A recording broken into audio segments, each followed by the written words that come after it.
Okay, real quick, let's start with a question. Let's say you're writing and directing the adaptation of a popular book. What would you do if you were trying to make the worst adaptation you possibly could? Just imagine you have this executive producer, for sake of argument, imagine he looks like me, and you've just found out he's sleeping with your wife. This is just hypothetical. So now your goal is to make a movie that is just unwatchable garbage. But your finished product does need to, in some way, resemble the book the studio paid the rights for. What would you do? Maybe you'd load it down with recognizable symbols from the book, but with distorted or maybe even contradictory meanings. Maybe you'd rip certain irrelevant sections out of the book word for word while cutting out pivotal plot beats and characters entirely. Maybe, just to really get back at me, you could change the ending to something antithetical to the ideas of the book for no reason whatsoever. These are just examples. I'm really beating around the bush here, aren't I? Okay, just keep that hypothetical in mind as we move forward. All of it. The only thing anyone's losing around here is their mind, Francine.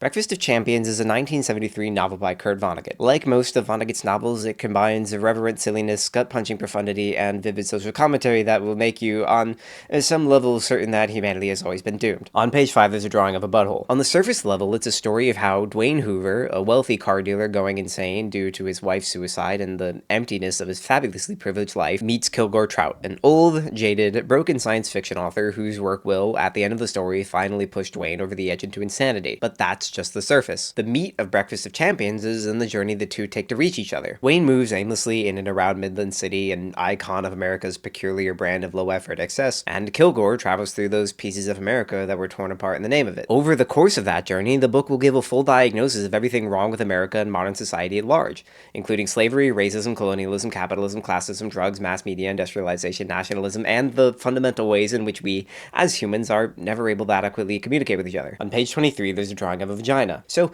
if I can say one nice thing, and I may even end up saying two before this video is over, yes, Breakfast of Champions is one of those books that's so good it's virtually unadaptable. If Breakfast of Champions the movie had come out and been just a pretty poor adaptation of a great novel that muddled some of its finer points and had to leave out a few of the book's more impactful sections, we wouldn't be having this conversation. But remember, I'm sleeping with your wife, and if you told me that Breakfast of Champions the movie was made as a concerted effort to lessen, remove, or contradict every good point, funny line, or soul-crushingly poignant moment from the book, I'd believe you. Because it's what we got. So I'm going to give a quick recap of the book, and then we'll get to the movie. The movie does follow the basic plot of the book, but not really. Breakfast of Champions starts with a quick recap of America, from its first discovery by humans and the subsequent genocide of the humans who were somehow already there, up to what was, at the time, modern day, the early 1970s, when industrialization was killing the country, but before deindustrialization had come around to finish the job. And less than a decade after we passed a law saying that black people technically counted as full people, but a good few centuries or so before the white people stopped being upset about it. Just a guess on that one. A shot in the dark. Dwayne Hoover is a fabulously well-to-do widower living in Midland City, Ohio. He has a successful car dealership, a hotel, a gay son, 5 empty lots. He's recently single, and every morning he puts a .38 revolver into his mouth. The revolver looks like this. Because, see, Dwayne is unhappy, terribly unhappy, but he isn't entirely sure why. Everyone around him assumes that he's the happiest man alive, and he should be, right? 5 empty lots. Despite all his success, he can't help looking at his life and feeling like some terrible mistake has been made. When we first meet Dwayne, he's floating around his life completely dissociated, looking for something, anything, to speak to this all-encompassing emptiness he's feeling. Speaking of all-encompassing emptiness, Kilgore Trout is a complete and utter failure living in Cohoes, New York. An old character from Vonnegut's other books, Trout is a science fiction writer who is something of a surrogate for Vonnegut's own creative id. He's written over 100 novels and over 2,000 short stories, not one of which has gotten any amount of recognition outside of being page filler for porno magazines. This all changes when Elliot Rosewater, Trout's extraordinarily rich and only fan, pulls some strings to get Trout invited to an arts festival being held in Midland City. Trout can't help but feel like some terrible mistake has been made. He doesn't consider himself an artist. He doesn't really consider himself anything other than a failure. But that puts an idea into his head. That maybe what those artists and wealthy patrons really need to see is someone like him. Someone who's devoted his entire life searching for truth and beauty and didn't find doodly squat. A creator who's failed and failed and failed. Yeah, that. So Trout says goodbye to his parakeet Bill and starts hitchhiking to Ohio, carrying with him a sci-fi story with a unique premise. That whoever is currently reading it is a unique experiment from the creator of the universe. They are the only one with free will, the only one who agonizes over the future and is filled with constant existential dread. and everyone else is a robot that exists only to get a reaction out of him. In time, this story, and Kilgore, will drive Dwayne Hoover so insane that he assaults several innocent bystanders, his mistress, and his gay son. Does it seem like I just skipped the entire middle section of the novel? Yup! Let's talk about the movie. 1. Who is this movie even made for? So, imagine real quick that I'm not sleeping with your wife. This will only take a second. And imagine you're making an adaptation that people might want to watch and enjoy. Conventional wisdom for any adaptation says this: you want to make something that is accessible to people who haven't read the source material, while staying true enough to it that fans of the original watch and appreciate it as its own thing. The Harry Potter movies are a great example of this. They keep the core story and characters from the books, while cutting off some of their less important side plots and endorsement of slavery. This isn't the main point or anything, but Breakfast of Champions, the book, is explicitly anti-slavery. The movie, though? We'll get back to that. Anyway, so maybe in that plot recap I made the story sound pretty straightforward, and that's because the meeting between Hoover and Trout is in a lot of ways the least important plot beat in the entire book, although that won't stop the movie from completely mangling it. Part of what makes Breakfast of Champions difficult to adapt is that so many of its themes and messages come out through irrelevant side stories, tangents, and little details that would be difficult for even a very competent screenwriter to bring out. They rode in silence for a while, and then the driver made another good point. He said he knew that his truck was turning the atmosphere into poison gas, and that the planet was being turned into pavement so his truck could go anywhere. "So, I'm committing suicide," he said. "Don't worry about it," said Trout. "My brother is even worse," the driver went on. "He works in a factory that makes chemicals for killing plants and trees in Vietnam. Vietnam was a country where America was trying to stop people from being communists by dropping things on them from airplanes. The chemicals he mentioned were intended to kill all the foliage, so it would be harder for communists to hide from airplanes. Don't worry about it," said Trout. "In the long run, he's committing suicide," said the driver. "Seems like the only kind of job an American can get these days is committing suicide in some way." "Good point," said Trout.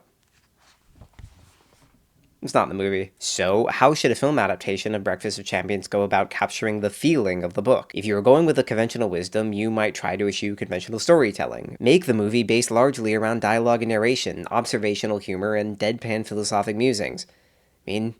That's what the book did. Or, if you weren't going with the conventional wisdom, you could still mold the story around its messages, rework the middle section of the film so that, even if you don't capture all the same beats, you're still able to communicate the same ideas. The movie doesn't do either of those things. Instead, what we get is a movie that is completely incomprehensible to anyone who isn't familiar with the book, and for those who are, a movie that is such a mangled, ineffectual, mishandled adaptation of a fantastic novel that, at best, the only emotions it'll leave you with at the end are a powerful sense of confused rage and a desire to go back and read Breakfast of Champions again. For an example here, let's talk about Doodly Squat, Leaks, and the Pluto Gang. There's a few phrases that Vonnegut fixates on in Breakfast of Champions, one of which is the phrase doodly squat. In America, there are two types of people who are fabulously well-to-do and people who have doodly squat. It's pretty classic Vonnegut, taking these two banal phrases and recontextualizing them into social commentary that contrasts the silliness of human society with the stark realities of social inequality, two pretty massive themes in Breakfast of Champions. Alan Rudolph chose to capture this by having Kilgore say doodly squat a lot. Quitting, they didn't pay me doodly squat and didn't find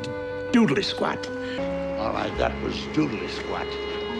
Doodly squat. No context, no contrast. I guess he just thought it would remind you of the book. Another example, this is basically the same example, but it's good to have three, are leaks. One of Trout's many quirks in the book is that he calls mirrors leaks, meaning the mirror is a leak into another dimension, and if someone says they're taking a leak, he says that means they're going to steal a mirror. Mostly, it's just one of those jokes that old people have that don't really make any sense, but they've been laughing about it for 50 years, so you kind of just smile and go along with it. But in the book, where Trout wins a Nobel Prize and becomes a household name, this cute little stupid quirk of his becomes I guess in the modern age we'd say a meme. Everyone starts calling mirrors leaks. It serves both as foreshadowing for the ending and the validation of poor Kilgore. Even his pointless jokes that he makes for nobody but himself become something that he connects with people over. The movie doesn't do any of that. He still calls mirrors leaks, and one guy randomly and immediately starts also calling them leaks. "I gotta take a leak." I understand that to mean if you're going to steal a mirror. Steal a mirror? Leaks. The holes between two universes. Don't get too near to that leak. You don't want to wind up in the other universe, do you? Maybe you should take some more time to relax, Gramps. All right, that's $23.50 for the diesel. Yeah, don't forget to clean the side leak there. The what? The leak. The mirror. Oh, well, that's funny. Oh, and at one point he does literally step into a mirror and enter a new dimension. More on that later. Dude, this movie sucks. So one of my favorite jokes in the book involves Trout and the owner of a porn theater he was patronizing being robbed and beaten up by these unseen assailants. Eventually, the police try to get a report from Trout, but because he didn't see them, he says that they could have been from Pluto for all he knew. So New Yorkers, who had so many nameless terrors, were easily taught to fear something seemingly specific, the Pluto Gang. They bought new locks for their doors and gratings for their windows to keep out the Pluto Gang. They stopped going to theaters at night for fear of the Pluto Gang. Foreign newspapers spread the terror, ran articles on how persons thinking of visiting New York might keep to a certain few streets in Manhattan and stand a fair chance of avoiding the Pluto Gang. That's not in the movie. Trout still gets kidnapped in the movie, still says that his assailants might as well have been from Pluto for all he knows, and that's it. We just move on. If you hadn't read the book, you would have no idea what the purpose of that scene was. Your brain would probably just forget it ever happened, languishing in your short-term memory, waiting for something to come along to make it make sense. And if you did read the book, you're just left to wonder, why? Why even put the joke in the movie if you're not going to bother with the punchline? It's just an inexplicable removal of context. And for what? My only guess, really, is that at some point it got cut for time, or the joke they did have just didn't read properly, but they didn't want to cut the kidnapping scene entirely. Speaking of, 2. Rookie mistakes. So I've danced around this a little bit, you've probably caught on by now, but it's important for you to understand before we really get into the weeds here that Breakfast of Champions the movie is not just a bad adaptation and an all-around okay movie. It's bad. It's really, really bad. It's a worse adaptation than it is a movie, and it is a really, really bad movie. It's pretty easy to tell that the final cut is a last desperate attempt to get something watchable out of a pile of nigh incomprehensible nonsense. The most obvious example of this is the dubbing. And not dubbing where, like, they realized that a line just didn't have clear enough audio, so they had the actor re-recorded in a silent studio, but dubbing where they realized that the movie they wrote and shot and paid Bruce Willis for didn't make any sense and wasn't interesting. So they went back and tried to stitch it together into something watchable and interesting. How'd they do? Hey, get out of the car. Where am I? Oh, Sugar Creek is tight. This problem of their movie not making sense and not being interesting also comes through in the editing. They were trying for this sort of maximalist Mel Brooks Looney Tunes-ish style. The idea was probably to evoke the silliness of Vonnegut and the loud brain rot of American advertisements from that era. If the movie was good, and it had ideas, then this editing would probably reinforce that and also be good, but it didn't, so it isn't.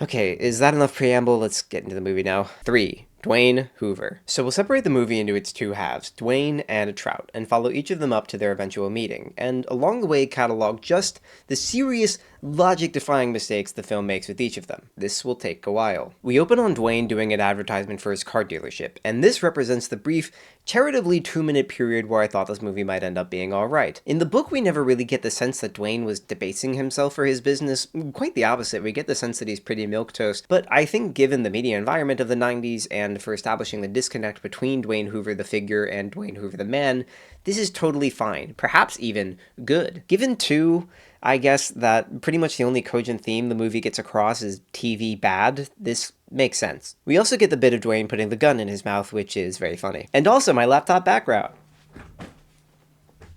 And then everything falls apart and explodes. So Dwayne goes downstairs to his wife. In the book, his wife kills herself before the story even starts. Kind of explains a lot about Dwayne's emotional state. That sort of thing can really get you down. When I first watched this, I kind of assumed that she was a ghost or like a recurring memory, especially since Dwayne inexplicably sees phantoms of her throughout the movie. But she is not. The film even makes several references to his wife's suicide in the book, even though she's like not even a little bit dead. Whatever, we'll get to it later. Breakfast of champions. Breakfast of champions, Mr. Hoover. Yes, that is another hollow repetition of a phrase from the book, stripped of all context and meaning, but like, we really don't have time to dwell on every time that happens. In the book, Dwayne's maid is black, and in fact his relationship to her and racial politics as a whole are a pretty massive part of the book, but whatever, get used to me saying they aren't going to do that. Oh, and this is also where we get possibly the worst line in the entire movie. That's right, Lottie. They do know who I am.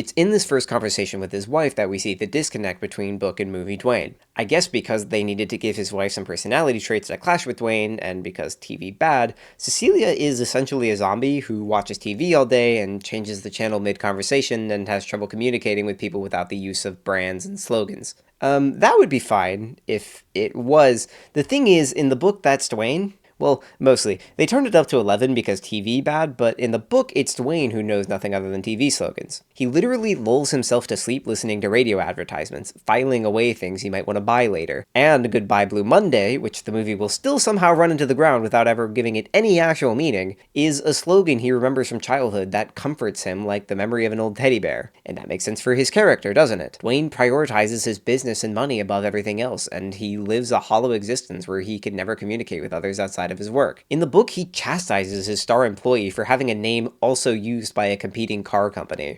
He does also do that in the movie, but there's not actually a reason for that, because that's not who Dwayne is in the movie. So Dwayne goes to work and sees his wife in the rearview mirror. I don't know, dude. And on his way there, he passes his gay son Bunny and his transvestite sales manager Harry. In the book, Dwayne and Bunny aren't on speaking terms. We don't see much of him at all until Dwayne attacks him. Dwayne really resents his son's sexuality and views him as a disappointment. He's a rich, successful businessman who can't connect to his sensitive musician son that he sees as unfit to take over for him. Bunny is actually the first person Dwayne assaults in the book, and we can see that as Dwayne's resentment for his son finally boiling over. In the movie, Bunny lives in a bomb shelter next to Dwayne's house, and Dwayne does still really resent him and avoids him in public, but doesn't know he's gay, and fuck, put a pin in it. Dwayne gets to work, where everyone there is waiting for him, all wearing masks of his face. Okay, no more pins. I can't really get around this anymore. Let's talk about the elephant in the room, which is that, in the movie at least, Dwayne Hoover is totally right. 3A. Why did Dwayne Hoover go insane? Despite following the basic plot structure of the book, Dwayne goes about his daily life going more and more insane, meets Kilgore Trout, goes all the way insane, the film makes a number of sacrifices on the altar of its central theme, that being that TV bad, and to a lesser extent America dumb. Now, I don't have a problem with either of those, but the film has a problem. That being that Dwayne Hoover, the character, is not likable. You can empathize with him certainly, but his rampage at the end of the book is a failure state, a literary game over. When he reads Kilgore's book about how everyone in the world except for him is a robot without free will, it is a failure on his part for believing it, because throughout the book we are shown that it is just the opposite, that every single character, from his gay son to a waitress at a restaurant he completely ignores, is a brilliant, shining light of human awareness, with wants, needs, and a past that Dwayne completely ignores as he falls further and further into himself. It is Dwayne's inability to connect with other people, brought about both by his privileged position in society and his various bigotries, that makes him susceptible to believing in and acting on this idea. So the movie doesn't do most of this, and also they paid Bruce Willis money to be in it, so it's pretty important that audiences identify with the main character. And if the themes you're going for with your movie are TV bad and America dumb, and you have a character that goes insane, it makes sense to say, get it? They're the only sane one, even if that's not, what the story is about. So instead of everyone around Dwayne being basically normal people and Dwayne going insane due to his inability to understand and appreciate them, the film inverts it. Everyone around Dwayne is a stupid, selfish, shrieking cartoon character that never speaks less than an inch away from his face and never any lower than a scream. Do you see the problem here? We're less than 20 minutes in and we've already driven a knife straight into one of the only main ideas of the book that the film doesn't just cut out altogether. Back to Dwayne. It's after Dwayne vacates the premises that we meet Dwayne's mistress, Francine. Weird thing, since Dwayne's wife is dead in the book, we see his relationship with Francine as another desperate bid for human connection from Dwayne, and it's part of Francine's character that she would want to be there for Dwayne in his grief. Her husband died in Vietnam, so the two of them are kindred spirits in a sense. In the movie, Dwayne is just cheating on his wife, and I guess Francine's cool with it. I don't know. Dwayne ping-pongs between various screaming psychopaths, and then he thinks about sex, so he calls Francine to go do that. Francine has been mad at him ever since this happened. Oh, shut up! But then is cool with him again because that didn't happen in the book and she needs to like him for this part. Since this is a pretty pivotal scene in the book, let me explain in a bit more detail what happens and then we'll look at the movie's honest attempt. So in the book, Dwayne and Francine go to have sex. In the book, that part goes like this. Dwayne and Francine made love in the Quality Motor Court. In the movie, it takes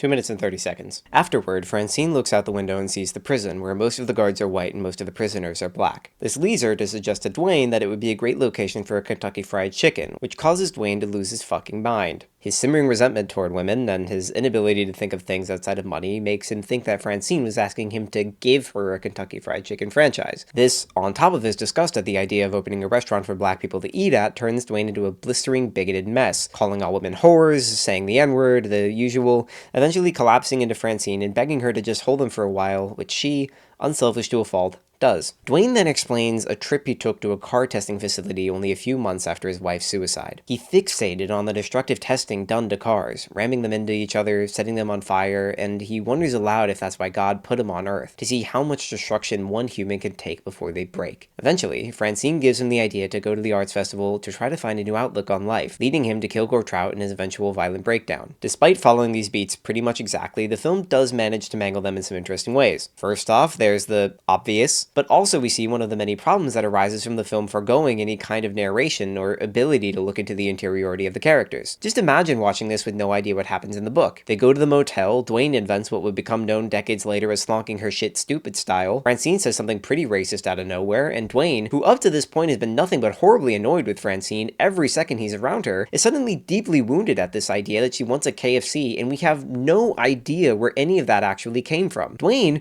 isn't racist or sexist in the movie. I mean, he doesn't like his wife, and Francine seems to really annoy him, but that... Why are you pouring cream on my bananas? Oh, it's not cream. It's like creme. It's like cream, only better. seems more like a personal thing than any sexism on his part. Then he does the anecdote about the testing facility, but remember, I mentioned that in the book he took that trip just a few months after his wife killed herself. Probably Dwayne's most human moment in the entire story, where readers identify with him the most just before he totally loses it. Hear me out on this, I think it's kind of important to the context of this scene that Dwayne solidified his identity of solipsistic suffering in the traumatic aftermath of his wife's suicide, and in the movie that just did not happen. If you're watching this as someone unfamiliar with the book, what exactly are you supposed to think about Dwayne here? He flips out on his secretary for no reason at all and then sobs on her like a baby and tells her he thinks he's destined to suffer for all time, and why? Who knows? So Dwayne and Francine run into Dwayne's gay son and he avoids eye contact and walks away, ashamed to be seen with him. Again, kind of confusing because he lives at his house, and then this happens. Trout, trout, Kilgore, trout, trout, Kilgore, trout, trout, Kilgore, trout, trout, Kilgore, trout, trout, Kilgore, trout, trout, Kilgore, trout, trout. Yeah, I don't know. I think they just didn't have a way to transition to this scene with his wife since, yeah, big shocker, not in the book. Dwayne wakes up at home, in bed with his wife. And his gun. His wife is watching TV as usual, and Dwayne tries desperately to explain to her that the people in the TV aren't real. There are people from more than 35. Now they're happy. Celia, snap out of it. They're not real, okay? Real people don't stand around in the grass like that, all right? She says this. I trust you, Dwayne. If only you'd tell me which Dwayne to trust. What is that supposed to mean? And then this happens. Jesus, that sounded like a gunshot. Bunny and his new manager, it doesn't matter, rush in and find Dwayne seated in bed with the gun and his wife lying motionless and take it pretty well. Did you shoot Mommy? Dwayne chastises his son for not meeting his expectations, and Bunny says this line that is so profound. The highest rank you could achieve in your senior year was supposed to make a man out of you. Why would I want that? What men do is so often cruel and ugly. And they have a touching father-son moment of understanding. Wow. How sweet. And made even sweeter when Bunny realizes his dad didn't shoot his mom. Oh, babe. Good hero. Yes, sir. Wow. I wonder what could have brought Dwayne to this moment of peace and clarity with himself and... Whoa! He shot the TV? Dude, I was not ready for that. That is like crazy, man. You can't shoot a TV because how are you gonna watch it? Anyway, Dwayne goes to work the next day and he's crazy again. We're almost done with Dwayne, just deal with it. Meanwhile, we see Dwayne's wife packing up the essentials before seemingly running away from home. Back at the car dealership, Francine is mad at Dwayne again for whatever reason, and we see him leave work to head to the inn where Kilgore will soon be arriving. Speaking of, 4. Kilgore Trout. Let's catch up with Kilgore. Remember how I mentioned that Breakfast of Champions is basically impossible to adapt? Yeah, I didn't say that because of Dwayne's story. That's actually pretty straightforward, which is why it's so impressive that the movie... yeah, you get it.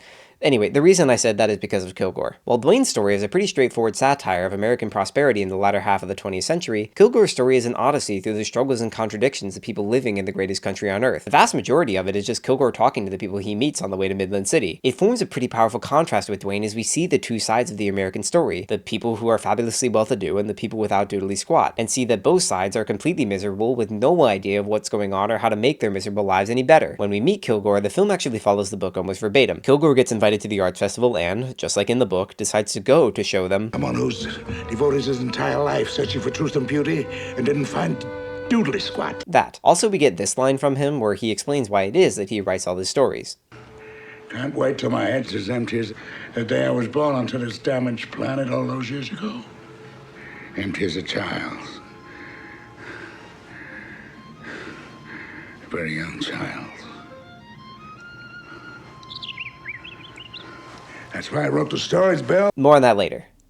This is different from a pin. Instead of taking a pin and pinning it up somewhere, I'm taking a lead and burying it. He goes to a porno store to find some of his books. While he's there, he looks in the mirror and sees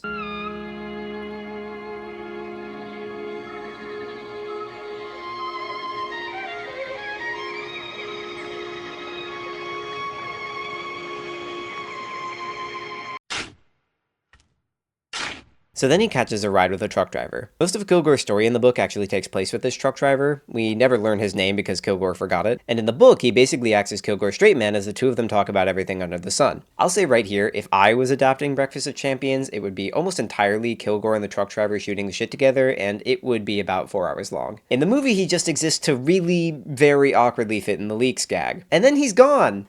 Bye! We see Kilgore once in the next half hour of screen time. He's walking.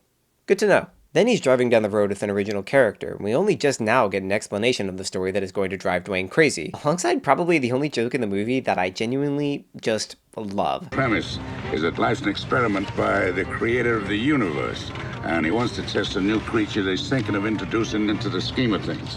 The creature has the ability to make up his own mind. All the other creatures are fully automated robots. Oh, boss, that does not describe me, Andy Wojciechowski. No, sir, I'm my own boss. Right down the highway, baby. Go on. He's incredible. If Anthony Wojciechowski has no fans, then I am no longer on this earth. Trout arrives in Midland City, to the same inn as Dwayne. In the book, part of Kilgore's plan to shock the people at the arts festival is to show up looking like an absolute wreck. It's part of why his kidnapping is so important. When he gets to the hotel, his feet are covered in solidified plastic from walking through a polluted river, there's blood spattered across his face, and there's dog shit on his shoulder. In the movie, they just did the plastic part. Other than that, he looks completely normal, so his arrival is very funny. The abominable snowman has arrived. This is where, in both the book and the movie, Kilgore is shocked to see that the arts festival staff are not put off by his appearance and are actually very interested in what he has to say. One small thing, in the book, the hotel worker is a man, and in the movie, they made her a very attractive woman. I guess just so they could do this. I see someone who has dared to walk through the fires of truth to the other side. And come back to tell us about it. Kilgore gets a phone call from someone and says this. Kilgore Trout!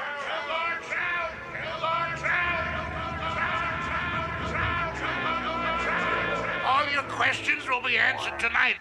Look for me downstairs in the cocktail lounge. I don't really know who called him or why he screams that into the phone. I mean, I do know. It's because they needed a reason for Dwayne to follow Kilgore down there. I guess they couldn't think of a reason that Dwayne might go to a cocktail lounge. That said, I do love the idea of just yelling, "All will be revealed tonight!" to complete strangers. I think I'll start opening with that on Hinge. 5. The Ending, Part 1. So Dwayne and Kilgore both arrive at the cocktail lounge and are finally in the same place. We get a brief shot of two artists talking to each other. I wonder who they are. And we see that Bunny is about to perform. Dwayne's waitress Bonnie brings him a cocktail and says this. Breakfast of Champions. That is actually how it was originally used in the book. It's just one of those millions of little quirks that Dwayne can't pick up on. Since they actually did this in the movie, I'm not sure why they also felt the need to have the maid do it, while literally talking about a breakfast. Whatever. Dwayne looks into his martini and sees his wife in the bubbles. No, seriously, we need to keep going. Dwayne and Kilgore finally meet, and Dwayne gets his hands on the book that will drive him insane. In the book, Dwayne took a speed reading class that allowed him to read the entire book in a matter of minutes. This is mostly played as a joke, but also it compensates for the fact that it's not in Kilgore's character to want to speak about his writing to a stranger. But he's kind of full of himself in the movie, so he excitedly recounts the plot details to Dwayne, even as he's clearly taking it just the complete wrong way. You are the only one who has to figure out what to do next. And why? That's exactly right. How did you know this? Dwayne's looking at him like, "You're so right! Everybody's a robot, and everything I, Dwayne Hoover, do to them is justified because I'm the only person that really matters. And Kilgore's just looking at him like, so you liked it? Nice guy. So here we finally get to Dwayne's rampage, the moment that the book is built up to from the very beginning. The predestined climax of a damaged man taking a damaged idea to heart, of someone perverting the ideas of an author into something horrifying. After spending the book identifying with Dwayne, or at least pitying him a bit, we see what he's really capable of, what all the resentments and bigotries burning within him would make him do the moment he realized he was allowed to. And while he does beat up almost a dozen people, including several tourists and also Kilgore Trout, the people he fixates on reveal a lot about the kind of person that can be made to believe that he is the only one that really matters. The first person he beats up is Bunny. Remember how in the movie, Dwayne and Bunny had that father-son moment of understanding? They really got their relationship back on track. Daddy, why are you doing this? Because! I guess he got over it. Or, I don't know, maybe they did take that into account because Dwayne, well, I won't say he doesn't assault Bunny, but like, in the book, Dwayne seriously mangles Bunny's face. In the movie, he shoves him into the piano and Bunny kicks his legs around like it's Looney Tunes. Then he goes to assault Wayne Hoobler. Shit, I haven't mentioned him yet, have I? Is there time for Wayne Hoobler? We're getting kind of close to the end here. And it is like midnight. Okay, real quick. 7. Racism and Wayne Hoobler. Wayne Hoobler is the black version of Dwayne Hoover. He's black, he's white, he's been in and out of jail his entire life, he's rich, their names sound the same. Get it? Wayne should be more miserable than Dwayne, but he isn't. Do you see where this is going? Eddie Key's familiarity with a teeming past made life much more interesting to him than it was to Dwayne, for instance, or to me, or to Kilgore Trout, or to almost any white person in Midland City that day. We had no sense of anybody else using our eyes, or our hands. We didn't even know who our great-grandfathers or great-grandmothers were.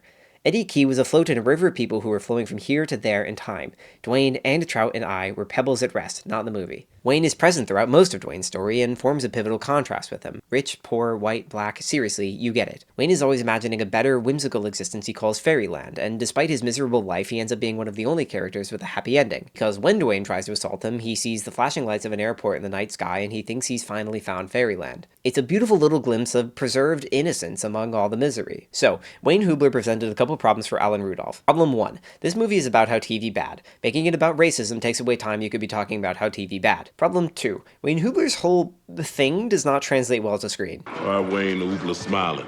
Wayne Hoobler getting out today? That there is Dwayne Hoover on television.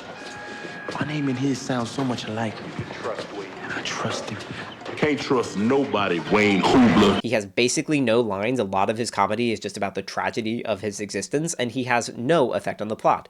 But problem 3. Wayne Hoobler is a central character. You can't just not do Wayne Hoobler. Problem 4. This movie sucks! So, the solution that Alan Rudolph came up with was this. Put Wayne in the movie as part of the set. After we get Dwayne Hoover on television. My name and his sound so... Wayne's role in the movie is to be in the background doing something strange. He shakes people's hands really aggressively. He just randomly shouts fairyland when he's excited. Later in the movie, we see him showering in a house he made out of a car. Was that supposed to be funny? Anyway, you do all that and you hope not one single person in the audience wonders, who was that guy? Seemed like he was just some random insane person with a similar name to the protagonist. What was fairyland? Why was he here? And that's it for Wayne Hoobler. Reduced to a one-note caricature in the movie about the sanctity of interiority. Okay, back to the video. Afterward, Dwayne beats Francine worst of all, breaking her jaw and 3 of her ribs and parading her in front of a crowd of shocked onlookers to humiliate her. Dwayne's resentment of women, at his wife for committing suicide, at Francine for not completely sublimating her personality for him, is all brought out in the same way as his resentment for Bunny, in a bout of confused, frustrated rage. But remember, I mentioned they paid Bruce Willis money to be in this, so he just yells at her a bit. And moves on. I'm a betrayer, Mr. Hoover. A fake! Then Kilgore tackles him, Dwayne bites off his finger, and we come to the end of the rampage. In the book, there's a real denial of closure, you know? We never see Dwayne reckon with his actions or come to terms with his mistakes. He ruined his relationship with his son, and the only person who tried to see his better nature, and his reputation is completely ruined. The last we hear about him is that he got sued by his victims and ended up totally destitute. But I guess he needed to be likable, so we can't do that either. So instead, they needed to find some way for Kilgore to talk him out of it, and we get this. Yeah, until you're dead, it's all life. That's it! Rampage over. You're right, you know? Now that I really think about it, I'm like not dead. Yeah, Dwayne didn't really have anything boiling under the surface, no fundamental issues in his thinking. His worldview is actually based entirely around what Kilgore Trout said to him most recently. And then... It's all life. Oh my goodness, are you all right? So, it's you, the creator of the universe. Alright, I can't dance around this any longer. 8. Kurt Vonnegut, that lead I buried earlier, and this film's complete and total narrative collapse. If you've read the book, you know that a pretty crucial part of Dwayne's rampage seems to be missing, and that is because another pretty crucial part of the entire book is missing. If this movie was a Jenga tower, this is a stupid metaphor, it would be a pile of Jenga blocks! What's missing is the fact that, while Breakfast of Champions the movie has effectively one main character, with Dwayne Hoover becoming the protagonist and Kilgore Trout relegated to a plot device that's just meant to get a reaction out of him. Wait a second. Breakfast of Champions, the book, has 3 main characters. Dwayne Hoover, Kilgore Trout, and Kurt Vonnegut. Vonnegut serves not only as the narrator, but his existence as the author in voice and presence is the pivotal part of the novel's climax. When Dwayne is reading Now It Can Be Told and assaulting his gay son, Kurt Vonnegut, the author, is there at the cocktail lounge, watching it happen and feeling not a small amount guilty for the fact that he told Dwayne to do all of that. Which is another thing! Breakfast of Champions is not only a book about human connection and capitalism and exploitation and all that other stuff, it's about Vonnegut's own relation to storytelling and the books he writes. When Trout says he writes to make his mind empty, like a child, that is a reference to Vonnegut's own author statement in the intro. And the reason I said that Dwayne's rampage is almost an afterthought in the book is because of the Vonnegut of it all. Dwayne's rampage represents not only the climax of his insanity, but of Vonnegut's own inability to separate himself from the story he's writing and the things he's making his characters do. As I approached my 50th birthday, I had become more and more enraged and mystified by the idiot decisions made by my countrymen. And then I had come suddenly to pity them, for I understood how innocent and natural it was for them to behave so abominably, and with such abominable results. They were doing their best to live like people invented in storybooks. This was the reason Americans shot each other so often. It was a convenient literary device for ending short stories and books. Why were so many Americans treated by their government as though their lives were as disposable as paper facial tissues? Because that was the way authors customarily treated bit part players in their made-up tales. And so on. So yes, not only is it completely inverting Dwayne's character to have him surrounded by cartoon characters with no inner world, it is completely inverting the express intentions of the novel. Well done. And not for nothing that the suicide of Dwayne's wife is directly tied to the suicide of Vonnegut's own mother. I guess since we're not going to do that, why not just keep her alive? Sure, that won't have any effects on the story. This is a very bad book you're writing, I said to myself, behind my leaks. I know, I said. You're afraid you'll kill yourself the way your mother did, I said. I know, I said.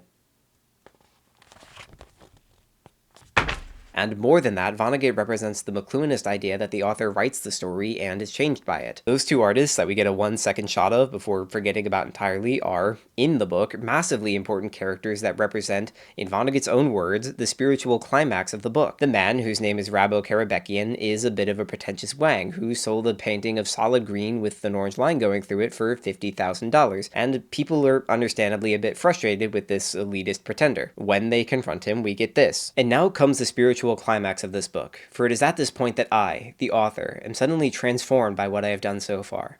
This is why I had gone to Midland City, to be born again, and chaos announced that it was about to give birth to a new me by putting these words in the mouth of Rabo Karabekian. I now give you my word of honor, he went on, that the picture your city owns shows everything about life which truly matters, with nothing left out. It is a picture of the awareness of every animal. It is the immaterial core of every animal, the I am to which all messages are sent. It is all that is alive in any of us, in a mouse, in a deer, in a cocktail waitress. It is unwavering and pure, no matter what preposterous adventure may befall us. A sacred picture of St. Anthony alone is one vertical, unwavering band of light. If a cockroach were near him, or a cocktail waitress, the picture would show 2 such bands of light. Our awareness is all that is alive and may be sacred in any of us. Everything else about us is dead machinery. And all of this leads to the epilogue and the real spiritual climax of the book, where Vonnegut, changed by his guilt as a storyteller and a desire to leave the past behind, finally lays his old character Kilgore Trout to rest. Trout, who has within him so much of Vonnegut's own anxieties and bittersweet bitterness, who has the old varicose legs of Vonnegut's father, meets the man who gave all of that to him. This is why Trout gets a Nobel Prize and a beaver-free publisher and is finally recognized by the world. I am approaching my 50th birthday, Mr. Trout, I said. I am cleansing and renewing myself for the very different sorts of years to come. Under similar spiritual conditions, Count Tolstoy freed his serfs. Thomas Jefferson freed his slaves. I'm going to set at liberty all the literary characters who have served me so loyally during my writing career. You are the only one I am telling. For the others, tonight will be a night like any other night. Arise, Mr. Trout. You are free. You are free. He arose shamblingly. I might have shaken his hand, but his right hand was injured, so our hands remained dangling at our sides. Bon voyage, I said. I disappeared. I somersaulted lazily and pleasantly through the void, which is my hiding place when I dematerialize. Trout's cries to me faded as the distance between us increased. His voice was my father's voice. I heard my father, and I saw my mother in the void. My mother stayed far, far away, because she had left me a legacy of suicide. A small hand mirror floated by. It was a leak with a mother-of-pearl handle and frame. I captured it easily, held it up to my own right eye, which looked like this. Here was what Kilgore Trout cried out to me in my father's voice. Make me young. Make me young. Make me young!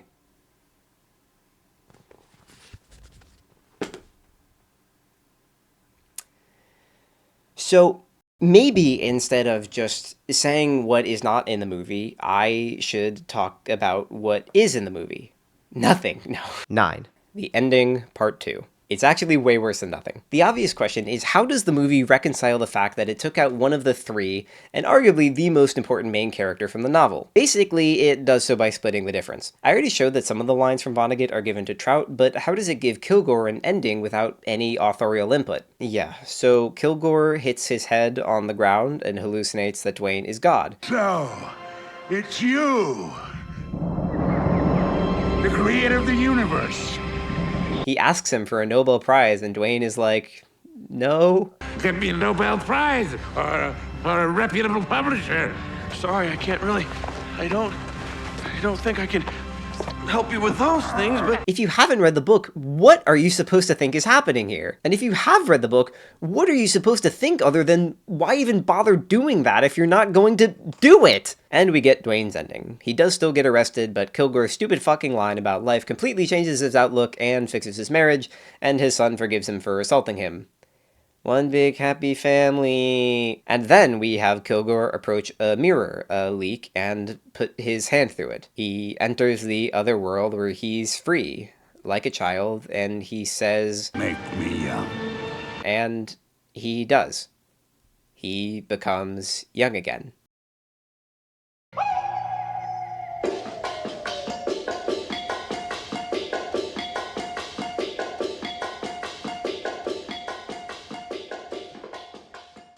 You really have to try to make an adaptation this contrary to everything the book was trying to do. This is why it's the worstest adaptation ever. It goes beyond the fact that I'm sleeping with your wife. I mean, I don't want to be rude or anything, but what explanation is there for this? All of these inexplicable changes to the source material that only weaken what they don't outright contradict, other than incompetence.